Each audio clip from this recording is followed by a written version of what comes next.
اہم خبر آپ کو دیں گے، وزیر اعظم کی زیر صدارت زرعی شعبے کی ترقی سے متعلق اجلاس ہوا ہے۔ زرعی شعبے میں پائیدار اصلاحات سے معیشت کو مزید فروغ ملے گا۔ وزیر اعظم کی جانب سے کہا گیا کہ زراعت ملک کی معیشت کی ریڑھ کی ہڈی کی حیثیت رکھتی ہے، ساتھ ہی ساتھ زرعی شعبے میں اصلاحات سے فی ایکڑ پیداوار میں خاطر خواہ اضافہ ہوگا۔ بات کریں گے، فہد چودھری ہمیں جوائن کر رہے ہیں۔ فہد، آگاہ کیجیے گا مزید۔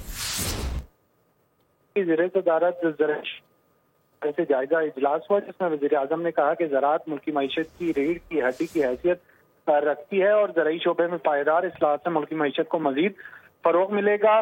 فارم میکنائزیشن کی ترویج کے لیے زرعی مشینری اور آلات پر ٹیکس بتدریج کم کیا جائے، وزیر اعظم نے ہدایت کی، اور زرعی اجناس کی اسٹوریج کیپیسٹی بڑھانے کے حوالے سے بھی اقدامات تیز۔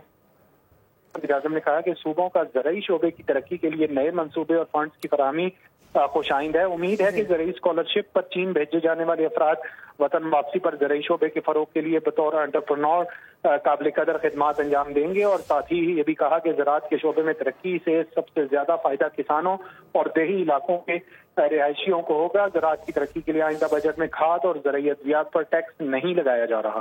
ٹھیک ہے، اس حوالے سے آگاہ کرنے کے لیے فہد آپ کا بہت شکریہ۔